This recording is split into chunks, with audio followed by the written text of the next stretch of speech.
People deluded, I'm back again. Arsenal 2, Cheltenham Town 6. Cheltenham Town 6, Arsenal's under-23s 2. So yeah, we played in the Checo Trade Cup. And for those who don't know, it's a tournament in which youth sides are entered and they can play against senior sides. So you can see the benefits of it. I mean, under-23 football, I only think really and truly if you're a young player, second year especially, it only really helps your development for half a year to a year or so. And then it becomes stagnant because it's not a test. So especially for the likes of Chelsea, who actually qualified for progressed out of their group in this tournament, and after a 5-0 win or something against Plymouth. Shout out to Martel for scoring for Chelsea as well. He used to play for my club when I was younger, so big up to him. But yeah, it's a test for the likes of Chelsea. It doesn't look like a test because I just said they ran right in their game. It's a test against physically demanding sides, against senior men, and it's about introducing these young players to the harsh world of football. Back to Arsenal, we know we beat Coventry and things like that. But sadly, after this defeat, we're now third in the group. We can still qualify, but it'll be a tough ask. I think we've got Forest Green Rovers next. So yeah, football's a harsh world, and at academy level, you don't always necessarily learn that. I mean, of course, you get battered here and there, but you don't learn it. We lost 6-2. On one hand, the lads didn't deserve that. The scoreline flatters the opposition a bit, even though Cheltenham I felt were very good. Arsenal played better than the scoreline suggests, but football is harsh. At the end of the day, you lost 6-2. That's the facts you can only deal with. You lost 3 points, and you might not qualify now, even though you can. And you lost 6-2, conceding 6 goals. So that's how harsh football is. Of course, there was a sending off which really harmed us and made us probably a bit too open in how Ljungberg tried to set up, and we tried to go for it rather than sitting back. Personally, I think the players, if they did sit back, they could have learned a lot in regards to men's football, in that sometimes these things happen, or sometimes you could possibly lose, and it's about getting a point or winning when you don't deserve to lose. But we deserve to have a go of it. The way we lined up after the sending off, we were a bit open, and ultimately it came back to pay to haunt us of sorts. Ljungberg's in his post-game comments has more or less taken responsibility for his part in regards to the tactical change. But yeah, other than the sending off, and we did score 2 great goals. I mean, Coyle's goal was amazing. He rounded the keeper. You guys know, I'm not Coyle's goal, sorry. John-Jules' goal was amazing. The way he rounded the keeper and kept calmness. He's a very good finisher with both feet, and his movement's good. And he's a young player. I can't believe he isn't spoken. Not that I want players to be spoken about. I just want to let people to leave him alone to develop. But when you look at all the young players or strikers that have been at the club and still at the club, I can't understand why people don't give him a bit more dues. But it's a lovely pass from Coyle, lovely weight of pass, and John-Jules found the run to score, obviously. But I even forgot to talk about when we went behind. Burton's a very good player. Robbie Burton's a very good technically based player. It's easy to see why he got a new contract at Arsenal. I think it's a difficult ask for him to make it at Arsenal, a tough ask, but I think he could have a career. And he'll learn, because for me, he gives away fouls in dangerous areas at times, and he gave away a foul that led to the free kick. You guys saw it.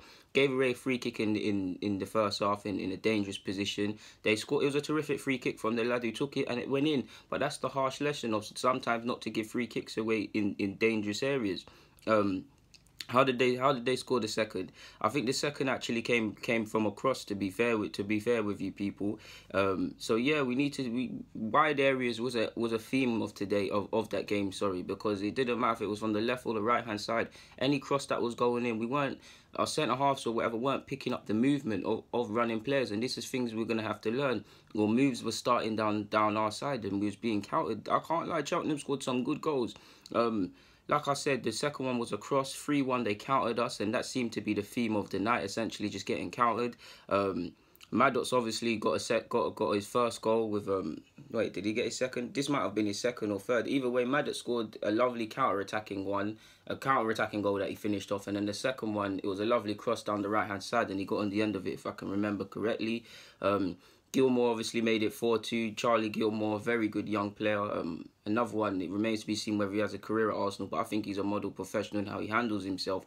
He steps up to take a penalty after Jules is broken down in the penalty box. I might lie, it looked like a soft pen, but Coyle and John-Jules again down in an attacking sense, looking to make things happen for us. I thought Saka was good as well, and things like that. Not sure if Ben Chafe is injured as well, but it's a bit concerning that he got subbed after 25 minutes as well. I think he is injured, and he was the captain of the night, if I remember correctly. But yeah, we're being taught a hard lesson at this point. It's 4-2. Again, wide areas costing us, with again the 5th coming from a wide area, the 6th more or less the same. So yeah, I did feel we was a bit too open, essentially. It's a harsh lesson. Obviously, shout out to Gideon Zelalem, who hasn't made too many appearances for Arsenal in the last couple of years. He came off the bench.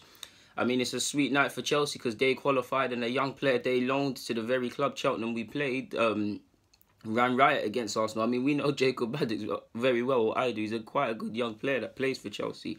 Remains to be seen whether he can make it there, but it is what it is, and this is the harsh reality of football. We did well against Coventry. We've lost this game. We're 3rd in the group now. We've got Forest Green Rovers. We're going to have to put in a good performance to get out of the group, and we'll see what happens. Of course, obviously, maybe if we got to play our more senior players, like if Emil Smith-Rowe was there, or Eddie Nketiah or Willock were there, it might have been a different story, but all 3 could possibly be playing later today against, obviously it's morning now, but in the evening against Blackpool. And obviously, sadly, Amichi's got a long-term injury and could be back in the new year or end of December, or beginning of December, towards the end of the year.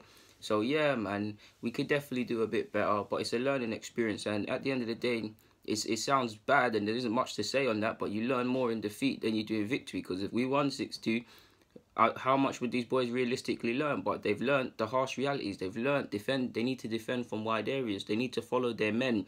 Their positioning needs to get better. They need to start off games in a better front, not giving away silly fouls in different areas. How to defend when a man down. These are lessons that could develop them, whether they're going to have a career at Arsenal or abroad or at another club, because ultimately this is as harsh as football is. Once you leave the academy setup, this is how harsh football is. If this was under different circumstances and this was a senior team, this was Arsenal's senior team, question marks would be asked of these players, and you'd see sadly all the comments on social media and the press and things.